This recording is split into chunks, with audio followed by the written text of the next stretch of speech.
आजची बातमी सांगतोय त्यांच्यामध्ये आसाममध्ये ही चर्चा झाली आहे. मोबाईल खाली गेला मित्रा. काँग्रेसचे पुढे अध्यक्ष येत आहेत, राष्ट्रवादीचे प्रदेशाध्यक्ष येत आहेत, ते तर यांच्या आधीच बोलले. परंतु 1 नंबर 2 नंबरवर कुणी बोलावं हे चर्चेचा विषय. महाराष्ट्र नवनिर्माण सेनेचे सगळे पदाधिकारी असं म्हणतात की आमच्या हे तर ठरले. आता आम्हाला बघायचं म्हणजे शेवटी पण सत्ताधारी असं बोलत की दोघं एकत्र येतं त्यामुळे आनंद आहे. शेवटी कसं आहे, कुठल्या ना कुठल्या गोष्टीवरच्या 2 भाऊ एकत्र येतात ही चांगली गोष्ट आहे. ही महाराष्ट्राची संस्कृती आणि परंपरा आहे. आपण जेव्हा कुटुंब विभक्त होतो आणि ते कुटुंब परत एक होतं तेव्हा आपल्याला आनंदच त्या गोष्टीचा होत होतो. पण राजकीय जोडे ज्या कुटुंबानं लहानपणापासून आपल्या पायामध्ये ठेवलेले आहे ते एका गोष्टीसाठी जेव्हा विभक्त झालेले असतात त्या कुठल्या कारणासाठी परत एक होतात हे बघायला हवं. आणि एक होऊन किती दिवस राहणार आहेत हे सुद्धा. आणि राहिला प्रश्न ह्या दोघांच्या एक होण्याचा, आम्हाला काही फरक पडत नाही कारण आतापर्यंत हे आमच्या विरोधातच होते, विरोधामध्ये आमच्याबरोबर लढले आणि आज महाराष्ट्रामध्ये 232 प्लस आम्हाला पाठिंबा दिलेले 5 असे 237 आमदार घेऊन महायुतीचं सरकार भक्कम आहे.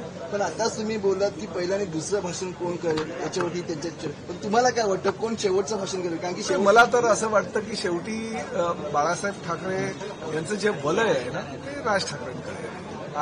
आजही मराठी माणूस आहे, महाराष्ट्रातली जनता आहे, तरुणांचं आकर्षणाचं केंद्र हे राज ठाकरे.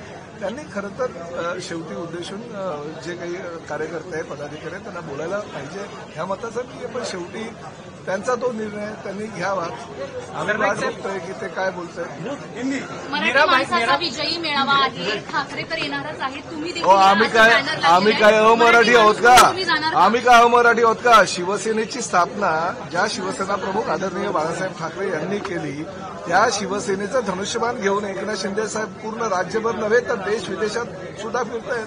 काश्मीरमध्ये जात आहेत. कोणी जायची हिंमत केली नाही तेव्हा काश्मीरमध्ये जाऊन सर्वसामान्य आपल्या मराठी पर्यटकांना जर कुणी हात दिला असेल तर तो एकनाथ शिंदे साहेबांनी दिला. सर्वसामान्य आमच्या लोकांना जर न्याय दिला असेल तर तो गिरीश महाजन आणि देवेंद्र फडणवीस साहेबांनी दिला. हे काय सांगतायत? हे फक्त महाराष्ट्रामध्ये गल्लीबोळामध्ये मराठी करता यांनी दोघांनीच मराठीचा ठेका घेतलाय का? आम्ही का अमराठी आहोत? आम्ही का सुसंस्कृत नाही? आम्ही आमची आयुष्याची सुरुवातच मुळात मराठीपासून केलेली आहे. ते आम्हाला मराठीचं काय मराठी पण सांगा. मीरा भाईंदरमध्ये हा मेळावा हा पश्चाताप मेळावा आहे, हा विजयी मेळावा नाही. खरं तर ज्या पद्धतीमध्ये महाराष्ट्राच्या जनतेने उद्धव ठाकरेंना नाकारलं, जो अहंकार उद्धव ठाकरेमध्ये होता की आम्ही पाहून घेऊ, मुख्यमंत्री होऊ, परत होऊ, त्या उद्धव ठाकरेंचा हा पश्चाताप मेळावा आहे. आणि विधानसभेमध्ये मनसेची परिस्थिती काय झाली ही देखील आपण पाहिली. मीरा भाईंदरमध्ये ज्या पद्धतीने अमराठी लोकांनी मोर्चा काढला होता, आम्ही बघा अमराठी आणि मराठीचा हा विषय मीरा भाईंदरमध्ये बिलकुल नाहीये. मीरा भाईंदरमध्ये कधीतरी वातावरण निर्माण केलं जातं, हिंदू मुस्लिम दंगली होतील अशा प्रकारचं वक्तव्य काही लोकांकडनं केलं जातं.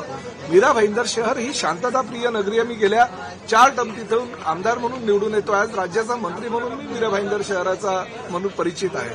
असं असताना मराठी, अमराठी, हिंदी भाषिक, मराठी भाषिक, मुस्लिम धर्मीय, ख्रिश्चन धर्मीय असा देशातील सगळ्या जाती धर्मांना घेऊन जाणारं एक शहर म्हणून मीरा भाईंदर शहराकडे बघितलं जातं. परंतु काही गावगुंड स्वतःचा आर्थिक फायद्यापोटी किंवा कुणीतरी त्यांना खंडणी देईल म्हणून जर जाऊन दुकानदारांना मारहाण करत असतील, दमदाटी करत असतील, मराठी म्हण म्हणजे आपली मागणी पूर्ण नाही झाली तर मग मराठीच्या मुद्द्यावर यायचं आणि मराठी अमराठी वाद करायचं हे बिलकुल त्या शहराचा आमदार म्हणून मी सहन करणार नाही.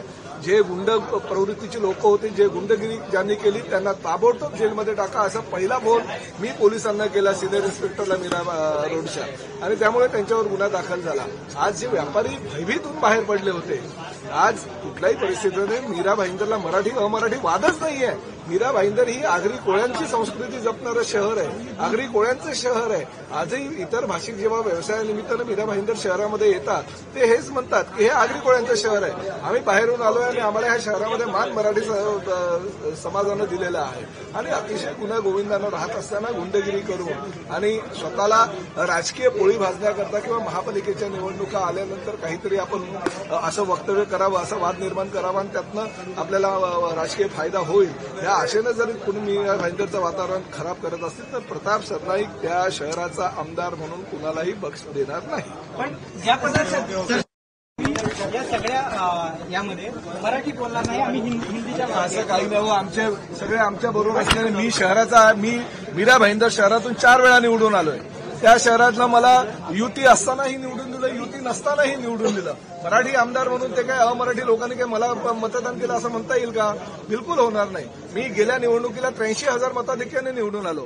ह्या निवडणुकीला 1,08,000च्या मताधिक्याने निवडून आलो. मग त्यांनी जर तसं करायचं असतं तर मराठी आमदार हे प्रताप सरनाईक म्हणून त्यांनी निवडणूक मला दिलं नसतं. माझ्या मतदारसंघामध्ये मीरा भाईंदरमध्ये जवळजवळ 70% अमराठी लोक आहेत. पण शेवटी काम करणारा कार्यकर्ता म्हणून ते मला जर निवडून देत असेल तर त्यांच्या पाठीमागे ठामपणे उभं राहायचं माझं कर्तव्य आहे. आणि त्याचबरोबर त्या लोकांनी असं वक्तव्य बिलकुल केलं नाही. ठीक आहे, 1-2 लोक काही असतात नवशिके, त्यांना काहीतरी थोडंसं असा मोर्चा किंवा असे काही वातावरण झाल्यानंतर स्वतःचं कर्तृत्व सिद्ध करायचं असतं.